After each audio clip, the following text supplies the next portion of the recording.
ជំរាបសួរទៅកាន់ប្រិយមិត្តទាំងអស់គ្នាជាទីគោរពស្រឡាញ់ស្វាគមន៍មកកាន់នាទីកំសាន្តរបស់ admin សាច់ជាថ្មីម្ដងទៀតហើយវិលត្រឡប់មកវិញជាមួយនឹងសាច់រឿងថ្មីប្លែកដែលតាក់ទងជាមួយនឹងរឿងសំណាញ់នៅក្រោមដើមឈើចង់ដឹងថាតើសាច់រឿងនេះទៅជាយ៉ាងណាប្រិយមិត្តទាំងអស់គ្នាក៏បានខានពេល review សូមតាមដានស្ដាប់ជាមួយនឹងសាច់រឿងជាមួយនឹងនាងខ្ញុំដូចតទៅរឿងនោះបានកាត់ឡើងប្រហែលជាកន្លងផុតទៅ20ទៅ30ឆ្នាំមុនដែលកាលហ្នឹងខ្ញុំមានអាយុ18ឆ្នាំពេញវ័យហើយដែលស្ថិតនៅក្នុងវ័យដែលមិនខ្លាចញញើតគឺជាវ័យដែលចង់ដឹងចង់យល់ហើយនៅខែប្រាំងបានចូលមកដល់ខ្ញុំចាំបានមានពេលមួយនោះខ្ញុំបានភ្នាល់ជាមួយនឹងក្មេងជំទង់ដទៃទៀតដែលជាពួកម៉ាក់លេងជាមួយគ្នានៅក្នុងភូមិហ្នឹងណាដោយនិយាយថាអញ្ចេះខ្ញុំហ៊ានទៅនៅក្បែរភ្នោខ្មោចដែលភ្នោខ្មោចនៅចុងភូមិហ៎នៅកន្លែងហ្នឹងនៅពេលយប់ឲ្យខ្ញុំទៅយកសំណែនអាគ្រឿងបូជានៅភ្នោហ្នឹងយកមកវិញទៀតយកម្ហូបឲ្យមើលក្មេងៗដទៃទៀតណាគេមិនជឿខ្ញុំនិយាយទេដោយគេថាខ្ញុំហ្នឹងប្រូនិយាយបែបហ្នឹងណាហើយទប់មកទៀតគាត់និយាយថាអញ្ចេះនៅតំបន់ដើមឈើហ្នឹងគឺជាកន្លែងដែលមិនល្អបានន័យថានៅកន្លែងហ្នឹងមានភ្នោខ្មោចក៏មានព្រលឹងវិញ្ញាណអីដែលចាស់គាត់និយាយហាមមិនឲ្យទៅក្បែរហ្នឹងទេជាពិសេសក្មេងៗបរិសុទ្ធដូចពួកយើងហ្នឹងគឺគេហាមណាខ្ញុំបានតបទៅវិញដោយសម្ដីរឹងតឹងបើនិយាយពាក្យឲ្យស្រួលស្ដាប់ហ្មងគឺរឹងក្បាលខ្ញុំក៏និយាយទៅកាន់ពួកគាត់ទៅថាមានខ្មោចមកពីណាបើខ្ញុំចូលទៅយកសំណែននឹងវិញបានណានោះពួកឯងហៅខ្ញុំថាបងធំហើយមានវាឆ្ងាញ់ត្រង់តែនិយាយថាអញ្ចេះពេលហ្នឹងណាខ្ញុំថាបើខ្ញុំចូលទៅយកបានហើយយកមកវិញខ្ញុំញ៉ាំឲ្យមើលទៀតហើយពួកឯងមិនត្រឹមតែហៅខ្ញុំថាបងធំទេណាមានរបស់អីគឺត្រូវតែចែកឲ្យខ្ញុំហូបមុនគេហ៊ានអត់ពេលហ្នឹងខ្ញុំសួរគេទៀតខ្ញុំថាហ៊ានភ្នោអត់បើថាហ៊ានយប់ហ្នឹងគឺខ្ញុំចេញទៅតែម្ដងហើយដល់ពេលនិយាយចប់គ្នារួចរាល់ហើយពេលវេលាកន្លងកាត់មកដល់ពេលយប់នេះនៅក្រោមលើព្រះច័ន្ទហើយមានខ្យល់បក់មកទៅណានៅក្នុងដៃរបស់ខ្ញុំហ្នឹងកាន់តីមួយនៅភូមិខ្ញុំគេហៅទៅតីដល់ពេលនៅកន្លែងខ្លះគេហៅថាបាវអញ្ចឹងសម្រាប់ត្រៀមទុកច្រករបស់ត្រឡប់មកវិញនិយាយរួមទៅនេះគឺទៅដូរចោលអញ្ចឹងដូចទៅលួចរបស់គេតែម្ដងដើរបន្តដំណើររហូតដល់ទីតាំងនោះមិនទាន់នឹងដល់ស្រួលបួលផងគ្រាន់តែក្បែរនោះណាក៏មានអារម្មណ៍ថារៀងព្រឹសសបល់បន្តិចណារៀងអាក់បន្តិចឯងពីព្រោះតែខ្យល់វារៀងបក់មកតិចដូចខុសពីធម្មតារហសពមួយដងផ្លូវដែលត្រូវដើរកាត់នោះដើរកាត់ចកាពោតគេទៀតពេលដែលខ្យល់បក់មកសៀប៉ះជាមួយនឹងស្លឹកពោតហ្នឹងដូចជាសលេងអីមួយយ៉ាងចឹងដែលខ្ញុំហៅនឹកមិនត្រូវសោះថាជាអ្វីឲ្យប្រកាសណាមិនទាន់នឹងដល់ទីតាំងស្រួលបួលផងគាត់ណាគៀកបំហ្នឹងណាអត់ស្រួលបាត់ហើយអាភាពក្លាហានទាំងអស់ដែលខ្ញុំបានដៅតាំងពីថ្ងៃមិញនោះណាស្រាប់តែថយចុះបន្តិចម្ដងណាមួយនៅនេះមិនមែនមកជាក្រុមឯណាលោកអើយខ្ញុំមកតែឯងឯសុតបើមកក្នុងបំណងល្អមិនទាំងអីទេតែនេះមកនៅក្នុងបំណងចង់លួចរបស់គេហ្នឹងពេលហ្នឹងខ្ញុំមិនដឹងថាគិតខុសឬក៏គិតត្រូវទេតែដោយសារតែអំនួតអួត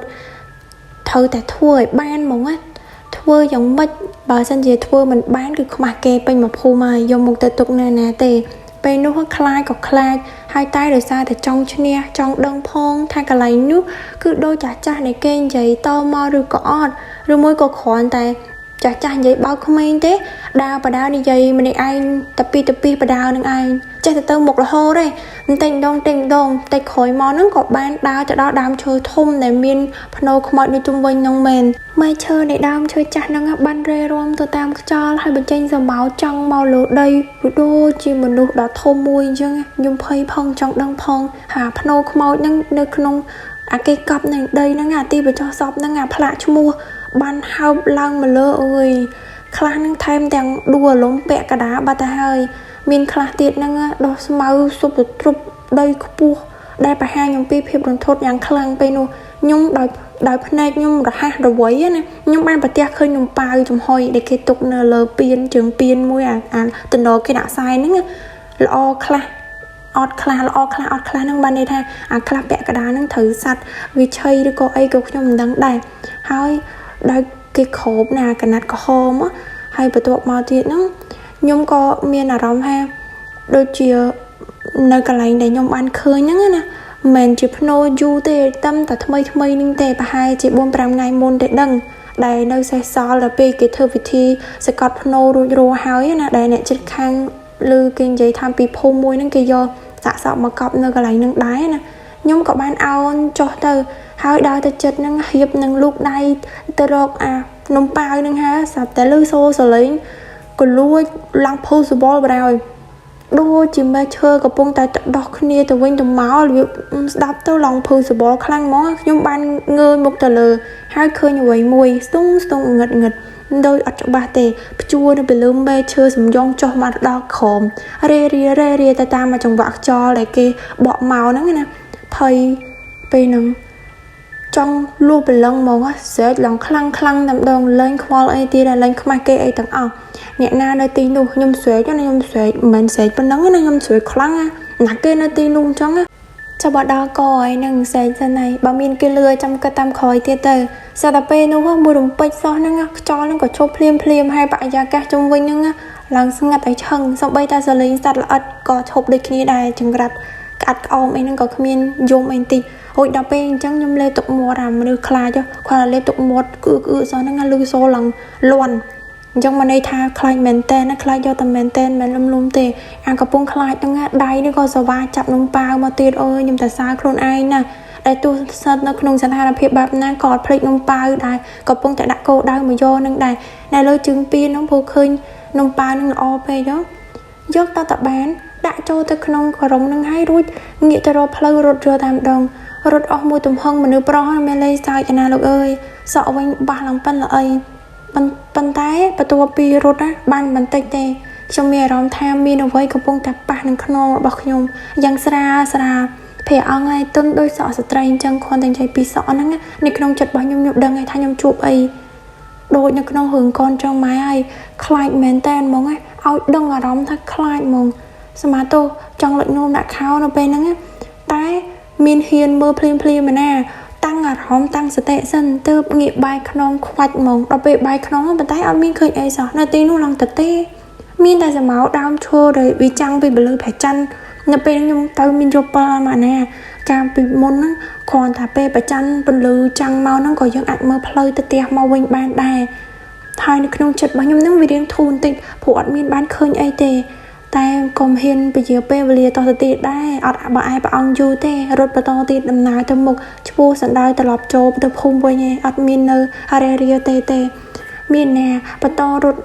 ទៅផុតអាពីទីបញ្ចុះសពនឹងឆ្ងាយពីដើមឈើនឹងតិចហើយហ្នឹងតើខ្ញុំហ៊ានងាកក្រោយមិនដឹងមិនដល់ពោះចិត្តចង់ដឹងជ្រុលទៅមកឲ្យមើលដឹងហ្មងថានៅទីនឹងមានអីគេព្រះអង្គអើយដោយសារតែពលឺ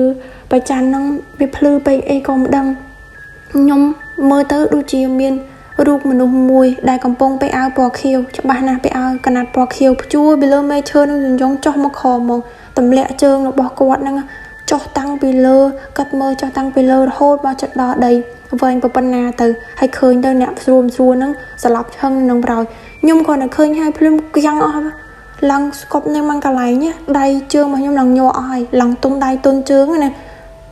ហើយពេលហ្នឹងខ្ញុំមានអារម្មណ៍ភ័យខ្លាចយ៉ាងខ្លាំងនិយាយទៅសម្រួលអារម្មណ៍តាំងស្មារតីបន្តិចក៏បានរត់ត្រឡប់ចូលភូមិវិញឡើងលឿនមិនដឹងថារត់លបឿនប៉ុណ្ណាទេមួយសន្ទុះមកដល់ផ្ទះវិញរត់ចូលបន្ទប់បិទទ្វារក្រាំងផ្អើលម៉ែនៅក្នុងបន្ទប់សម្រានគាត់សម្រានលក់អីហើយនិយាយពីថាខ្លួនខ្ញុំវិញញ័រដោយកូនសាត្រូវទឹកអញ្ចឹងម្ដាយរបស់ខ្ញុំគាត់បានលើសលេងខ្ញុំខានបាញ់មិញខ្ញុំបិទទ្វារឡើងអង្គើទៅអង្គើហឹងអស់ហើយគាត់ស្រែកមកសួរហ្មងថាមានរឿងអីខ្ញុំក៏បានចង្អុលទៅខាងលិចភូមិហើយខ្ញុំមិនអាចនិយាយបកស្រាយអីបានទេប្រយោគនិយាយក៏អត់ពេញលេងដែរបានធ្វើនិយាយរបៀបអត់ក្បាលអត់កតុយទៅកាន់ម៉ែហ្មងចេញមកមានណាម្នាក់ដើមឈើខ្ញុំនិយាយអញ្ចឹងពេលហ្នឹងនិយាយឬទៅដាត់ហើយនិយាយអត់ចេញទេឲ្យតែនិយាយចង់និយាយបំណងតាក់តងមួយរឿងដែលខ្ញុំជួបមិញហ្នឹងគឺនិយាយអត់ចេញម្ដងនៅថ្ងៃបន្ទាប់ទៀតខ្ញុំកាត់រំលងដល់ថ្ងៃបន្ទាប់ទៀតខ្ញុំចាប់ផ្ដើមមានអាការៈខុនក្តៅខ្លាំងហើយដេកនៅលើខែទេនិយាយអីក៏អត់ច្បាស់ដែរឲ្យតែនិយាយរឿងពាក់ព័ន្ធមួយដើមឈើដែលខ្ញុំបានជួបពេលយប់ហ្នឹងដឹងតែនិយាយអត់ចេញម្ដងអត់ដឹងមិនក៏ប៉ុន្តែពេលនោះខ្ញុំមានអារម្មណ៍ថារមាស់នឹងផ្នែ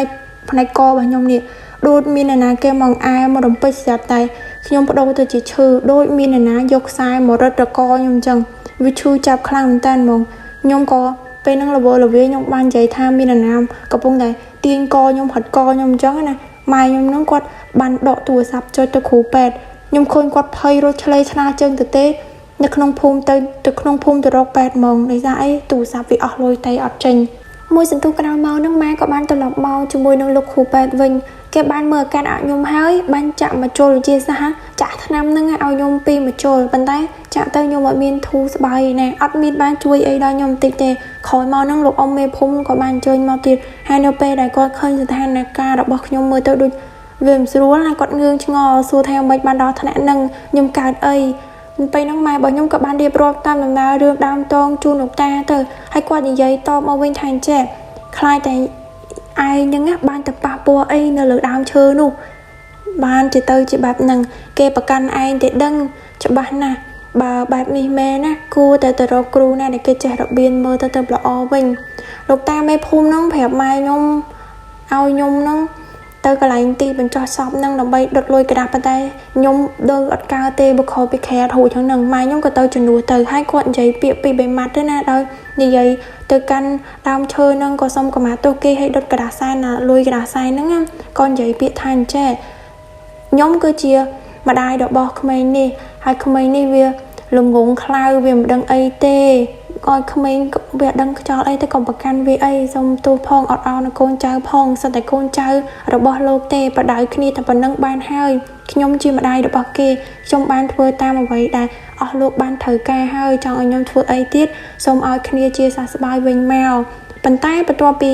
ដុតលុយក្រាស់សាយនឹងហើយត្រឡប់មកវិញជំងឺរបស់ខ្ញុំក៏កាន់តែធ្ងន់ធ្ងរលើសដើមនឹងទៀត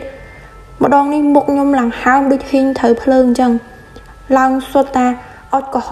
មទៀតតង់តូចតង់ធំឡើងឡើងក្តាំងហ្មងដូចគេយកស្អីយកមកជុលយកអីមកចាក់ឡើងពេញមុខរបស់ខ្ញុំហ្មងណាឡើងខ្ញុំសំបីតែខ្ញុំអត់ហ៊ានស្លោះកញ្ចក់មើលមុខខ្លួនឯងប៉ុណ្ណឹងនៅពេលយប់នោះផងដែរខ្ញុំកំពុងតែដេកនៅលើគ្រែសុកហ្នឹងស្រាប់តែកន្លៃទៅកញ្ចក់ប្អួចហ្នឹងស្រាប់តែឃើញសមោស្ទង់សុងមនុស្សស្រីសក់វែងជ្រុះមកក្រោពីមុខបដ ாய் តែខ្ញុំឃើញរបៀបសមោណាកំពុងតែខ្ញុំដាក់ខ្ញុំចង់ស្រែកណាស់ប៉ុន្តែខ្ញុំប្រទះឃើញថាសលេងរបស់ខ្ញុំនឹងមិនសហការជាមួយខ្ញុំទេគឺគៀងមិនចេញសម្លេងសោះហ្មងទោះចង់ស្រែកយ៉ាងណាក៏ស្រែកអត់ចេញដែរគាត់សំឡងមើលខ្ញុំដោយទឹកមុខអស់សង្ឃឹមបែបមិនទេខ្ញុំពិបាកមើលមុខគាត់ដែរម្ដងខ្ញុំម្ដងប្រែព្រួលមករហូតហ្មងណាពេលដែលសមោនោះរសាត់ចូលមកចិត្តខ្ញុំតែម្ដងយឺតនេះ slow motion ហ្នឹងចិត្តមកដល់ហ្នឹងនាំទាំងក្លិនស្អុយមកខួងហ្មងស្អុយងៅមកបានជ្រាបចូលឡើងពេញបន្ទប់ពេញច្រមុះខ្ញុំនឹងចង់ស្លាប់នឹងចង់ក្អួតចង្អោផងអីផងប៉ុន្តែភ័យផងចង់រកក្អួតផងមិនដឹងថាអារម្មណ៍នឹងវាច្បុកច្បល់ចូលគ្នាយ៉ាងម៉េចទេណាខ្ញុំពិបាកទ្រាំមែនតើហ្មងខ្ញុំមានអារម្មណ៍ថាដៃមកគូឡើងតែជាក់ស្រើបមកប៉ះនឹងករបស់ខ្ញុំមុនដំបូងប៉ះស្រាលៗលេមិនទូទៅស្រាប់តែមកច្រវាច់កខ្ញុំយកបដ ாய் ពេលហ្នឹងធ្វើឲ្យខ្ញុំឈឺចាប់ខ្លាំងមែនតើវាបោកលោគ្នាតង់ឈឺផងតង់ធំក្លិនផងដល់ឲ្យមនុស្សអត់ស្រួលខ្លួនទៀតណាខ្ញុំមានធ្វើអីកើតក្រៅពីយំយកហូរទឹកភ្នែកមកម៉ាត់ឡើងពេញមុខម្ដងនេះខ្ញុំខ្លាចផងឈឺផងយំផងអារម្មណ៍របស់ខ្ញុំពេលហ្នឹងច្បុកច្បល់ចូលគ្នាពិបាកពណ៌នាចេញបដ ாய் ព្រាមនោះសលេងគោះទ្វារទុងគោះទ្វារបើលើចេញមកពីខាងក្រៅនៅមុខបន្ទប់របស់ខ្ញុំនោះគឺចលេងឪពុករបស់ខ្ញុំហៅខ្ញុំលឺប៉ុន្តែខ្ញុំឆ្លើយតបគាត់អត់កើតទេគាត់ត្រឡប់មកពីធ្វើការវិញណាហើយគាត់គោះយូរមែនតើហើយពេលហ្នឹងប្រហែលជាម៉ែប្រាប់ថាខ្ញុំអត់ស្រួលខ្លួនទេដឹងហើយខ្ញុំអត់ឃើញខ្ញុំបើកទ្វារណាខ្ញុំមិនដឹងថាខ្ញុំនេះទៅចាក់សោតាំងពីពេលណាទេអាចថាខ្ញុំវិញខ្លួនឯងអាចថាខ្ញុំច្រឡំក៏ថាបានតែច្រឡំទៅចាក់សោអាហ្នឹងក៏ខ្ញុំអត់ដឹងណាហើយទៅមកហ្នឹងពុករបស់ខ្ញុំគាត់ភ័យពេកគាត់ភ័យព្រោះគាត់ធាក់ទ្វារទៅលូកទ្វារមកបដ ாய் សម្រុកចូលមកដល់ក្នុងបន្ទប់នឹងតែម្ដងព្រោះតែគាត់ធាក់ទ្វារមកចេញមកហ្មងចេញអាទ្វារនឹងមកស្រាប់តែពេលហ្នឹងសមោហ្នឹងបាត់ទៅបាត់ហ្មងបាត់សមោហ្នឹងទៅភ្លាមហើយអាក្លិនស្អុយនៅក្នុងបន្ទប់អីហ្នឹងក៏ភាយបាត់ទៅភ្លាមហ្មងពេលហ្នឹងខ្ញុំអស់ខ្យល់លេងហ្មងណាខ្ញុំចង់ស្លាប់ប៉ុន្តែនៅដឹងខ្លួនគ្រាន់ខ្ញុំបិទភ្នែកអញ្ចឹងណាឪពុករបស់ខ្ញុំគាត់បានឃើញកូនប្រុសរបស់គាត់ដកដង្ហើមធំគាត់របៀបថាពេលហ្នឹងពេលដែលដកដៃអាសមោនឹងដកដៃពីខ្ញុំពេលហ្នឹងខ្ញុំមកដកដង្ហើមធំមនុស្សឡើងចិត្តអស់ខ្យល់ហ្នឹងដូច្នេះហើយពុករបស់ខ្ញុំហ្នឹងបានលើកខ្ញុំទៅកងអោបនឹងទ្រូងហ្នឹងណាហើយគាត់ក៏បាន mơ nhung đôi cái sai bên này prui bà rong khăn mong quạt lòng mà được prong nghe giống ấy nè bàn tay nhung mơ sầm lòng mơ từ cái phải bỏ quạt đôi sau sai khăn mình tên quạt bà rong bị nhúng ấy nè bị nắng quạt các bạn lược nhung đặt nó lừa smile hói bay nhung tới clean này rồi nó không tì krong mùi bị nắng nè phô thà ca rạ nhung mình sửa mình tên này mình sửa khăn này đôi xa tại bên nó bà quạt trâu mà toàn đấy anh ta cho là mọi người bị phô nhung lần chất óc cho lại nó bây giờ vạch co chụp vạch lần thọp bằng hào mà bà tôi bị thua đầm não đâu ven ngày lục ba tôi muốn tới ta đọc tuần ti pet mình krong nữa bọc bà nhung nữa đôi ban tiền nhung trên pin rồi rượu này sẽ đây sẽ lắm chừng nhung các bạn thu ba tình đồn bàn tay chập tăng pp nu mó nhung ban cao trong người mùi để rong rai chua mà đo lời nương ai tới chỉ khai trên khéo ai tập trên khéo nó về vô bằng ngật tí chứ nhung đang từ nhua đây nhua chương tuần này tuần chương rồi hóa ngay hóa p cái rồi nhung mà sợ đau trên chân áo p dục tê hai mươi tiết chừng người bao nhung ai thì nhung khơi đam chơi thùng mà hạ hai đam chơi để nhung khơi nha riêng chừng lấy nâng một đồ nghe việc đôi tha viên miên tầm báo nam nơi không bẻ đông bởi nhung ấy chọc tăng pp nông máu nhung chư mà chua mà đo lớn nâng mồm hai môi tiệt nam nơi có co bởi nhung nè co bởi nhung nó chọc tăng vì ngay để nhung miên hướng nông máu nam co là nó nam bia xẻ lệ co bàn tay bảo dân bình đợt đại đo tới từ mưa chết móng ấy từ khơi tha nam có co nữa nghe đô thì mà được nhung trong pon thôi ăn khi luôn ai chẳng á nam đôi giọt sai cô nó phun những cái hai sai cô và sân chia nó phun bông bông mà cho luôn khăn những cái hai sai được sai lì lông sai ấy cá nhân nó bị tốt trong giọt sai nó tròn cô cho em hai sai tròn cô á nhưng ngày được giọt sai nó rôm bọt trong bên cái co và nhung chừng tăng đại mà được nhung ọt đài ponคือăn kia tê hay rất tay ọt miên pẹt sai co ấy để tăng co để ai nhưng tha vì ai nhưng min nam chứng hay bồng được chứng pẹt sai co thông đá vì ai min nam chuột chân tê cứ nơi đây mà đo lờiនឹងឯងក្រនថាបើយើងពិនិត្យឲ្យដល់ឲ្យជាក់ទៅបានឃើញអញ្ចឹងណាពេលវេលាកន្លងផុតទៅតមកទៀតនៅមានរឿងកើតឡើងបន្តទៀតមិនដល់2ឆ្នាំទេស្រាប់តែមានរឿងកើតឡើងទៅលើស្ត្រីមេម៉ាយកូនមួយម្នាក់ដែលនៅក្នុងភូមិហ្នឹងគាត់ឈ្មោះថាជីណាងស្វាមីរបស់គាត់ហ្នឹងបានស្លាប់ចោលកូនប្រពន្ធគាត់ហ្នឹងតាំងពីកូនគាត់ស្រីពៅហ្នឹងនៅតូចមកម្ល៉េះហើយគាត់អញ្ចឹងក្មេងស្រីដែលជាកូនរបស់គាត់ហ្នឹងអញ្ចឹងតែឯងទេមីងជីណាងហ្នឹងណាតាំងពីកូនគាត់ស្រីពៅហ្នឹងអាយុ5ឆ្នាំហើយរឿងកើតឡើងនៅល្ងាចមួយ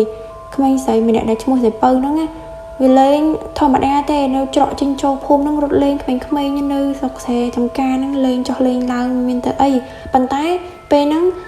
ស្រីពៅហ្នឹងអត់ទាន់បានត្រឡប់មកផ្ទះវិញទេធ្លាប់តែរត់ដងហ្នឹងអាសៀមិនទាន់ទេកូនហ្នឹងគឺរត់ទៅផ្ទះទៅរកបាយទឹកហើយតែម្ដងនេះមីងជីណាងហ្នឹងក៏ចាំកូនគាត់តាំងពីអាសៀលរហូតដល់ប្រលប់អងឹតនៅឡើយអត់ឃើញកូនស្រីរបស់គាត់ហ្នឹងត្រឡប់ទៅរកបាយទឹកទេមិនដឹងថាជាជក់លេងអីជក់ដល់ថ្នាក់ហ្នឹងមីងជីណាងបានស្វែងរកកូនគាត់តាមផ្ទះតាមអីរកពួកម៉ាក់រកអីអញ្ចឹងដោយក្តីបារម្ភពេលហ្នឹងគាត់រៀងទឹកគ្នាលីលងយំផងស្រីរកកូនគាត់ផងហើយប្រាប់អ្នកភូមិខ្លះទៀតថាឲ្យជួយរកដែរអញ្ចឹងហើយទីបំផុតមានក្មេងម្នាក់ណានោះរត់មកប្រាប់ថាអញ្ចេះពួកគេបានឃើញស្រីពៅហ្នឹងតែរត់លេងឈ្មោះសំដៅទៅទីបញ្ចុះសពនៅចុងភូមិកន្លែងដើមឈើចម្លែកហ្នឹងណាហើយមីងជីណាងគ្រាន់តែលឺអញ្ចឹងគាត់ភ័យស្លន់ស្លោមីងជីណាងហ្នឹងហើយនឹងអ្នកភូមិផ្សេងទៀតហ្នឹងបានលើកគ្នាសំដៅទៅរកដើមឈើហ្នឹងហ្មងរួមគ្នាផងឲ្យមីងជីណាងហ្នឹងដោយសារតែក្តីបារម្ភកូនគាត់ពេកហ្នឹងគាត់រត់គ្មានដឹងហត់ទេឈ្មោះសំដៅទៅកាន់ទីបញ្ចុះសពនៅចុងភូមិហ្នឹងឡងលឿនហ្មងមើលឃើញគាត់ពីចំណាយខ្ញុំឃើញសមោស្ទង់រូបតូចរូបកូនតូចមួយនឹងក្រោមដើមឈើចាស់ហ្នឹងណាហើយក្មេងស្រីនោះកំពុងតែសម្លឹងមើលទៅលើដើមឈើហ្នឹងបេះដូងរបស់មីងជីណាងហ្នឹងគាត់ភ័យណាស់គាត់ស្រែកហៅឈ្មោះកូនរបស់គាត់ណាថាសិពៅកូនពៅស្រីផងយំផងទៅភ្នែករបស់គាត់ជាម្ដាយបងអើយអាណិតគាត់ណាក្មេងស្រីនោះមិនបានងាកមកវិញទេផ្ទុយទៅវិញនាងបានលូកដៃឡើងទៅលើដើមឈើណាមរងបទិញបតោងឡើងដើមឈើហ្នឹងដោយកំពុងជាយាមចាប់អីមួយអញ្ចឹងតែយើងមើលអត់ឃើញថាកូនហ្នឹងកំពុងនិយាយជាមួយណាគេចាប់អីពេលហ្នឹងមីងជីណាងហ្នឹងបានរត់ទៅរកកូនរបស់គាត់នឹងហើយឃើញថានាងកំពុងតែកាន់នៅកណាត់ក្រហមអីម្យ៉ាងនៅក្នុងដៃរបស់គេហ្នឹងដូចបោអញ្ចឹងណាមកខាងទៀតហ្នឹងត្រូវគេចងជាប់ជាមួយនឹងដើមឈើហ្នឹងមិនដឹងថាពីណាគេមកចងកូនក្មេងហ្នឹងចងដៃមកជាហៀងជាប់មួយបែកឈើហ្នឹង មានតុក្កតាកណាត់តូចមួយដែលស្លៀកពាក់អាវពណ៌ក្រហមស្តៀងទៅនឹងអ្វីដែលខ្ញុំបានឃើញយ៉ាងកាលពីយប់នោះដែលខ្ញុំធ្លាប់មានរឿងនៅម្ដុំហ្នឹងអ្នកភូមិហ្នឹងមកដល់ស្រែកគ្រប់គ្នាថាមីអូនណាកំប៉ះវាពេលហ្នឹងមីងចំណាំងគាត់បានចាប់ទាញកូនរបស់គាត់ហ្នឹងបានផ្ទះមកទំហឹងហ្មងផ្ទះមិនមែនផ្ទះកូនគាត់ទេណាផ្ទះអាបូនៅពណ៌ក្រហមនៃកូនគាត់បានចាប់កាន់នៅដៃហ្នឹងណាបោះចោលហ្មង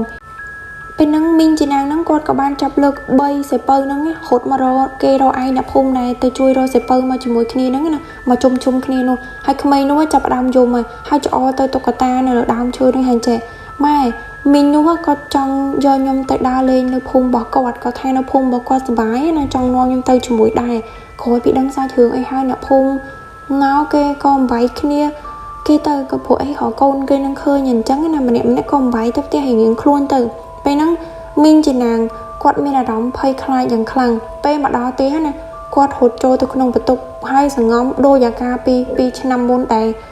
ខ្ញុំមានរឿងអញ្ចឹងណាដូចគ្នានឹងអញ្ចឹងខ្ញុំមើលទៅសភាពដូចជាមិនខុសគ្នាប្រហែលទេមីងចំណាំងណាចាក់សោទ្វារហើយមិនធំតែប៉ុណ្្នឹងទេប្អួយទ្វារអីបិទឡើងចិត្តឆឹងបិទវាំងណនបិទអីអូននៅក្នុងបន្ទប់គាត់នឹងសរសៃងឹតស្លុបហើយមិនដឹងពេលហ្នឹងគាត់មួយទៀតខ្ញុំបានឃើញណាគាត់បានយកអង្គយើងហ្នឹងទៅបច្ចេចោលនៅប្រមុខផ្ទះហ្នឹងណាហ្នឹងជាទូទៅចាស់គាត់និយាយថាឲ្យបច្ចេគ្រោះចង្រៃអីចោលទៅអស់ណាហ្នឹងហើយគាត់ធ្វើពិធីហ្នឹងដែរប៉ុន្តែនៅពេលយប់ឡើងនេះឮគេនិយាយណាគេថាពេលហ្នឹងមីងចំណាំងគាត់លឺសូរសំឡេងមនុស្សស្រីយំនៅមុខផ្ទះរបស់គាត់ហ្នឹងតែគាត់ហ៊ានបើកទ្វារផ្ដេសផ្ដាស់ញញ៉ៃទេព្រោះគាត់ដឹងថាកូនរបស់គាត់ពីថ្ងៃមានរឿងមីងណាងគាត់បានផ្ទៀងទៅជាស្ដាប់ស្រាប់តែពេលហ្នឹងមានលើសលេងណានៅឆ្ងាយនៅក្នុងបន្ទប់កូនរបស់គាត់ហ្នឹងឯងចេញពីបន្ទប់កូនរបស់គាត់វិញមកហ្មងដូចមានអ្នកណាគេកំពុងនិយាយគ្នាជាមួយកូនរបស់គាត់ថាចេះគាត់លឺណាមកជាមួយខ្ញុំខ្ញុំមានសើគ្រាប់ណាមកដើមឈើនេះមកអត់មកគាត់លឺសូរអញ្ចឹងណាអត់ចាំយូរទេមីងចំណាំងរត់ចូលទៅអង្គុយអោបគ្នាជាមួយនឹងកូនរបស់គាត់ពីរអ្នកម៉ែកូននឹងឯងអង្គុយសង្ងំនៅជ្រុងខែភ័យញ័រមិនហ៊ានសំបីតែបិទភ្នែកសម្រាប់ទេគាត់មើលកូនរបស់គាត់ពេញមួយយប់ណាមិនហ៊ានទៅណាចោលកូនគាត់ទេសំបីទៅបន្ទប់ទឹកគាត់ក៏យកកូនទៅតាមដែរគាត់ខ្លាចពេកណាដល់ព្រឹកបន្ទាប់មកគាត់បាននាំកូនស្រីពៅរបស់គាត់ហ្នឹងចេញពីផ្ទះបរោយចេញពីផ្ទះហ្នឹងមិនមែនទៅណាទេគឺទៅផ្ទះខាងប្តីរបស់គាត់ឪពុកម្ដាយប្តីរបស់គាត់ហ្នឹងណាគាត់យកសពៅយកទៅនៅនោះហើយគាត់លែងហ៊ានឲ្យសពៅត្រឡប់ចូលមកភូមិហ្នឹងវិញហើយគាត់ខ្លាចមានរឿងអត់ល្អកើតលើកូនរបស់គាត់ណាបន្ទាប់មកអ្នកភូមិបានដឹងថាដើមឈើចម្លែកហ្នឹងមានប្រមូលផ្ដុំទៅដោយរឿងអត់ល្អអញ្ចឹងហើយគេបានឲ្យបរិះដែលកម្លាំងពេញបបឲ្យអ្នកក្លាហានមួយចំនួនក្នុងភូមិហ្នឹងទៅកាប់រំលំដើមឈើហ្នឹងចោលហ្មងទៅព្រោះខ្លាចមានរឿងក្រោយទៀតណាព្រោះវាមានរឿងមួយតទៅរឿងមួយតាំងពីរឿងខ្ញុំមករហូតដល់រឿងរបស់ម៉ែសពៅនេះទៀតអញ្ចឹងប៉ុន្តែភ្លាមហ្នឹងណានៅពេលដែលពូបងអីហ្នឹងគាត់ទៅគាត់យកបថៅនឹងកាប់មានដឹងបញ្ហាមកវិញវាមិនមែនចេញជួឈើនឹងណាបញ្ហាគឺចេញមកគឺវាចេញមកពណ៌ដូចពណ៌ឈាមអញ្ចឹងមកទៅដូចយើងកាប់ទៅវាឡងមកវិញវាចេញឈាមអញ្ចឹងណាបើនិយាយពីស្នាមប្រេះនៅដើមឈើនឹងវាដូចមនុស្សយើងត្រូវរបួសគេកាប់អញ្ចឹងមនុស្សយើងត្រូវរបួសគេកាប់មិននៅដើមឈើនឹងវាអញ្ចឹងវាចេញមកស្ដែងអញ្ចឹងពេកណាប៉ុន្តែមិនលក្ខណៈថាចេញភាយមកក្លិនឆ្អាបឯណាគឺភាយមកក្លិនស្អុយដូចត្រីងាប់អត់ប្រឡាក់អំបិលអញ្ចឹងយុវជនដែលកំពុងតែកាប់ដើមឈើនោះសតតែអ្នកដែលពេញកម្លាំងទាំងអស់គិតមើលទៅគ្រាន់តែដកបថៅមកវិញល្អល់អស់គូតកលាច់ដួលគ្រប់គ្នាអ្នកខ្លះនឹងដួលនៅលើដីដៃរបស់ពួកគាត់ហ្នឹងស្លងស្ពឹកម្នាក់សតតែត្រូវរបួសទៀតដោយសារតែការប៉ះទង្គិចបោកទៅជាមួយនឹងដីឃើញអត់ដើមឈើហ្នឹងមិនធម្មតានោះទេអ្នកភូមិម្នាក់ហ្នឹងបានវត្តនិយាយថាចេះកាលពីប្រហែលឆ្នាំលោកមានដឹងអត់កន្លែងនេះគេចង់កាយដីឲ្យរៀបស្មើព្រោះវាមានដីកពីកពកហ្នឹងព្រោះកន្លែងហ្នឹងគេបញ្ចុះសពអញ្ចឹងគេចង់បំបត្តិនៅឡែងតួនឹងចោលគេយកទៅដាំដំណាំតែអាត្រាក់ទ័រហ្នឹងភ្ជួរដីនៅភូមិរបស់ខ្ញុំនេះគេហៅត្រាក់ទ័រសម្រាប់ភ្ជួរដីហ្នឹងណាម៉ាស៊ីនភ្ជួរដីហ្នឹងគេហៅត្រាក់ទ័រគាត់បើកមកមិនដឹងថាយ៉ាងម៉េចទេទៅបុកអង្គលឈើហ្នឹងមិនដឹងមិនជីទៅបុកអង្គលឈើហ្នឹងហើយស្រាប់តែគាត់បុកភ្លាមណាប៉និតចុះទៅប៉និតមើលបានរកឃើញនៅក្នុងធុងសាំង nó nông thang so tại sọ là nhẹ nhàng mặc đom còn cái khơi chân cái phơi sầu chậm tăng về pe nó máu cái chơi to khi bên này cái tay khiến ba cái lái nâng tí xong bay tay đào ấy nó pe chụp ấy khi bên này cái hình này để sao tay cái lái nâng cái tục sầm mẹp tay bật cho sao mà đâu cái anh mình cho thơ ấy thế xong bay tại lúc mê phun cái làng tăng mê phun thay tăng mê phun cha cái đam to cái là hốt đâm bon đi ha cứ thử ban ham khoa tam đòn mình ao pa nhai thì đam chơi nó nghe nơi luôn mà tô đỏ lợi nè mây thiêng được bao việc canh để trao chiên buồn từ tiệt mơ bị chùm ngái á vì mơ tôi hẹn đôi chiên bên tray mình nè đại liệp bẹm ad đã cho hai cái nhai của buông ở cho nơi ti bị cho sọp nâng mơ mà can dường chẳng nè đầm nào mơ cho núa này cái đang cắt giấy to cái này là hốt nằm cái ban tha khơi chùm mau mình nó sấy đá bẹ nó chốt bọc khiêu nó là đam chơi nó sầm giông cho mà khó chương thẹn mà đọt đây chuyên cam mẹ khác khơi miên bay không bay ấy trong tờ vì khó khăn nè dây đo hướng nắng nhôm ban xua pi bộ vật khác làm pi cha nơi đông phố hay nào bụng đại bao nhôm tua đường bơi này tiên đi ban đi prop tha nơi không có lồng pe nơi phim vọc vòn nơi phơi sừng kềm sẽ trai với mình mà nè nó còn ban phê sóc trên bị hình trường đòi căn côn bọc quạt nó dụ hai tung một khộp rụn với bên nhằng máu cho mùi nâng xoa mây bay nè ở bục mà đai cố nè có bàn tay ở đây được bọc quạt nâng thử ban kê can cho bầm đá tuột này tam phơi nâng bật từ hai chục vít nè được bọc ở đây được bọc niên nâng còn đăng tha kia nâng ru hư co slap đưa co giống na thế để xa tay mi bị na cái đăng chụp bán nè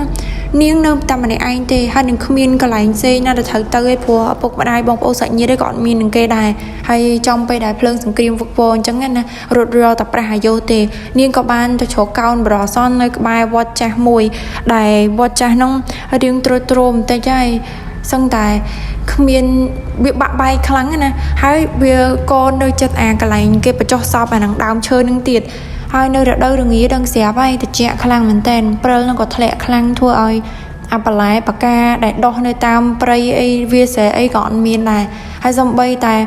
niêng thử xong tiên kèm tình tôi xong tà hàn tình tôi đầm bay chậm ai có bé nè có miền này giờ trong tới ca chuẩn đoán nó khoa biếng phòng hay câu nó bon này đi với không mình nó dung để sao tập phép art clear nâng xé bay mà đai ở miền ấy hồ bay gọn miền đỏ oi đai nơi ti bấm pot câu nó có thể luôn thử khốn cái đai khăng lòng bạc ca chứ về nâng niên cột bông tại căn côn và đào dùng và chân trời đào sầm đào tư trên bị khung vọt trôm nâng á đào sẽ được sầm được ống bẹ cẩn nát mà chốt cột lăng đang ở here à po hiện bay khiêu chơi nữa á về đại trên tới nâng cột có cột khung chặt đài căn nơi nhiệt sọ mùi đài hột trên bị sọ bỏ niếng nè nhiệt sọ nông bà hai chỉ so bị cây đầm nải đôn ta đã bỏ niếng mới từ đại cây đăng than nên cứ chỉ nhiệt sọ bạc con bà hai chỉ kết tha tình nông do nên sợ nâng đầm bay do tự đồ thì chỉ lối tình tôi đầm bay do tự chui xuống cua cô nó bao kê bà ta họ son sẵn là rồi ruột bàn một kia đây có bàn tay bên niêng ban đào một đó là đào chơi thô mùi nóng á niêng ban khơi po sụt trâu vui trên màu pina bên đây đấng trên màu bị spray máu sẽ phải khơi niêng ví dụ riêng hiện xong rôm sạch bà đái bộ kê bên nó miên chết là khổ móng á có ban ô niêng cho từ nông spray nhiều bên nóng á nhưng ban to su to đây cho một nông bộ về và mình dừng không thế vì phù vậy tôi cứ sự tập pro hay mùi tiết bộ xin liên pin nó về miền đạp vào một group đầy chẳng nhiều ban dùng khăng phơi khai phong hay nam môi bàm pico đây ca bả tái bả tọp cái nế nè xe ta ban chủ con bị nông đầy bỏ niên nữa hay thẹn tới mình thẹn tới trong đây mời na lục ơi thẹn trong đồng thô mò luôn số tập hằng mời tới không mấy nông bà hai chỉ không mình dừng không rua thêm tới về niên mơ khơi câu được bao niên bạt tới nông mình đây tha slap bà đây niên có không khăng mong niên ban đốt sầm đào tục bọc đam chơi nông đóng tha sầm lập khuôn nó vừa đây còn đăng tha miên đầm nắng slap được có ru hay câu này sờ lạnh ao nừng chọp trung của ban bật băng chỉ vật tay nừng một chân hà na tròn bàn bàn tay cầm chó nó ban chập niên thua bạc bạn hệ thanh niên tầm bắt tới niên ban rốt được bọc đám chơi nâng hao tại toàn ban slap tê còn bù hơn chân nè vì chả cả là bộ nâng chập thua bạc rồi đã ban sầm lạnh về đã ban sầm lạnh hơi bị khô khâu tiệt cắt cái nát khâu cái nát ấy nó chập tròn đây tròn trước áp ao cho mùi nước đám chơi nâng mong hơi miền nè riêng nhưng mà đừng thay con lon phật tư dù bà ná thì bà hai chị anh nhưng tung mà thật ấy bái bạn tư trong quán ta nè hôm mi nè đã cho lon cắt nâng từ cái đằng than nhiều ban slap bật bông chỉ vật chân từ để cái ban đăng biểu vật clap đấy nè nơ một ông nâng nè cái ban khơi dạ sọp nhưng phảiยังliền ហើយដៃរបស់នាងនឹងកាន់អាស្នៀតសក់ពណ៌ប្រាក់នឹងជាប់ដោះមិនលែងទេហើយពេលហ្នឹងគេក៏អ្នកភូមិអ្នកផងរបងជាមួយនឹងគេមានអាណិតអាសូរទៅលើម្ដាយកូន2នាក់ហ្នឹងមែនតើតែគេដឹងរឿងប្រវត្តិខ្លះណាហើយកូនក៏ស្លាប់ជាមួយគ្នាទៅនឹងគឺអណោចធម៌មែនតើហ្មងព្រោះអត់មានសាច់ញាតិណាដែលមកយកសាកសពពួកគេទៅធ្វើបុណ្យនោះទេហើយចាប់តាំងពីពេលហ្នឹងមកអ្នកភូមិក៏បានមូលមតិគ្នាថាយកនាងហើយនឹងកូនហ្នឹងកប់ជាមួយគ្នានៅដើមឈើនឹងតែម្ដងដំបូងឡើយមានអ្នកដើរកាត់នៅទីបញ្ចុះសពនឹងគ្រាន់តែកប់ភ្លាមស្ត្រីម្នាក់នឹងចេញម្លងភ្លាមហ្មងឮសូរសលេងយំចេញពីដើមឈើនឹងសងុំយំឲ្យសើយកបដ ហើយនិយាយថាកូនខ្ញុំចឹងទៅព្រោះអារម្មណ៍វិញ្ញាណរបស់ម្នាក់ស្រីនឹងពេលដែលបាត់បង់ជីវិតទៅនឹងគឺដកជាមួយនឹងកូនរបស់គេមែនតើក្រោយមកនឹងក៏មានក្មេងកង្វាជាម្នាក់នឹងក៏បាននិយាយដែរតែធ្លាប់និយាយថាធ្លាប់ឃើញនារីម្នាក់ដែលស្លៀកពាក់នៅអាវកណាត់ស្ដើងពណ៌ខៀវហ្នឹងដើរនៅក្រោមដើមឈើហ្នឹងកកាយមិនដឹងទៅរកអីទេបើតាមខ្ញុំគិតប្រហែលជាអាចនឹងថាកកាយរកស្នៀតសក់របស់នាងឬមួយក៏រកកូនសម្លាញ់របស់នាងនឹងឯងលោកអាចារ្យបាននិយាយថាចេះនារីវ័យក្មេងនោះបានស្លាប់ទៅដោយការខកចិត្តខ្លាំងមែនតើទី1នាងស្អប់អត្តហ៊ានតែឆ្លៀនពៀនដែលធ្វើបាបនាងនិងកូនរបស់នាងទី2ហ្នឹងនាងសោកស្ដាយដែលមិនអាចមានអ្នកណាជួយសង្គ្រោះកូនរបស់នាងបានទី3នោះនាងបានស្លាប់ដោយភាពអយុត្តិធម៌ដែលគ្មានអ្នកណារកយុត្តិធម៌ឲ្យនាងសោះហើយសូម្បីតែកន្លែងចុងក្រោយរបស់នាងក៏គ្មានដែរកន្លែងចុងក្រោយនោះមានន័យថាស្លាប់ដោយអត់មានដីកប់របៀបអញ្ចឹងអន់ចិត្តហ្នឹងគឺវាធ្ងន់ធ្ងរណាស់សម្រាប់នាងដែលវាចងនាងជាប់នៅដើមឈើនឹងរាប់រយឆ្នាំហ្មងវិញ្ញាណរបស់នាងមិនអាចទៅចាប់ជាតិសាជាថ្មីបានទេខ្លាចទៅជាម្ចាស់ដែលប្រើអំណាចនៃកំហឹងរបស់នាងធ្វើឲ្យវិញ្ញាណរបស់នាងនៅវិលរកភពកណាត់អត់ឃើញទេដែលជាហេតុដែលនាំឲ្យនាងមិនអាចចាក់ចេញពីទីនេះបានទេវិញ្ញាណរបស់នាងនៅតែនឹងក្រោមដើមឈើនឹងស្វែងរកកូនរបស់នាងនោះឯងនាងចូលចិត្តលេងជាមួយនឹងក្មេងៗនៅក្នុងភូមិនេះពីព្រោះតែនាងនឹកកូនរបស់នាងខ្លាំងពេកហើយមួយទៀតនាងចង់រកអ្នកជំនួសផងដោយសារតែនាងនៅចាំកន្លែងនឹងយូរពេកហើយទីដឹងបើតាមខ្ញុំគិតណាហើយបើចំណាយដើមឈើនឹងវិញបន្ទាប់ពីមានខ្មោចព្រាយវិសាចកាន់ហើយពីមួយថ្ងៃទៅមួយថ្ងៃកាន់តែគួរឲ្យខ្លាចកាន់តែចម្លែកឡើងក្រោយមកនឹងចាស់ប្រតិចារនៅក្នុងភូមិនឹងបាននិយាយថានាងមិនមែនជាមនុស្សអាក្រក់ទាំងស្រុងនោះទេគ្រាន់តែនាងបានជាប់ជ្រៅពេកនៅក្នុងទុក្ខវេទនាពីអតីតកាលរបស់នាងបើសិនបើរៀបចំពិធីបុណ្យសែនភ្នោឬទិកសលអីជូនដល់ព្រលឹងរបស់នាងស្ងប់ទៅហើយគឺនាងអត់មករករឿងពួកយើងទេក្រោយមកហ្នឹងប្រទេសកាន់តែរីកចម្រើនទៅរឿងទាំងនេះនឹងក៏បានសារបលាបបន្តិចម្ដងយូរទៅឬគេរំលឹកពីរឿងរបស់នាងម្ដងម្កាលតែប៉ុណ្ណោះឯងសាររឿងរបស់យើងត្រូវបានបញ្ចប់ត្រឹមតែប៉ុណ្្នេះឯងប្រិយមិត្តទាំងអស់គ្នាប្រសិនបើការនិទានរបស់ admin មានកន្លែងណាខុសទាស់ឆ្គងបន្តិចបន្តួចអីប្រិយមិត្តទាំងអស់គ្នាសូមអធិស្ឋានផងដោយសារតែនេះគឺជាសាច់រឿងដែលបងអូនបាននិយាយមកជួនកាលវាមានពាក្យពេចន៍ខ្លះវារៀងលើសលួសសូមប្រិយមិត្តទាំងអស់គ្នាកុំបកកាន់បងអូនអីប្រសិនបើប្រិយមិត្តទាំងអស់គ្នាចូលចិត្ត channel ក៏សាច់រឿងរបស់បងអូនប្រិយមិត្តទាំងអស់គ្នាកុំភ្លេចចុចជាវឲ្យបងអូនម្នាក់មួយផងសម្រាប់ថ្ងៃនេះជួបគ្នាត្រឹមតែប៉ុណ្្នេះសិនជួបគ្នាជាមួយនឹងវីដេអូក្រោយជាមួយនឹងសាច់រឿងថ្មីប្លែកបន្តទៀត admin សូមគោរពអរគុណសូមជម្រាបលា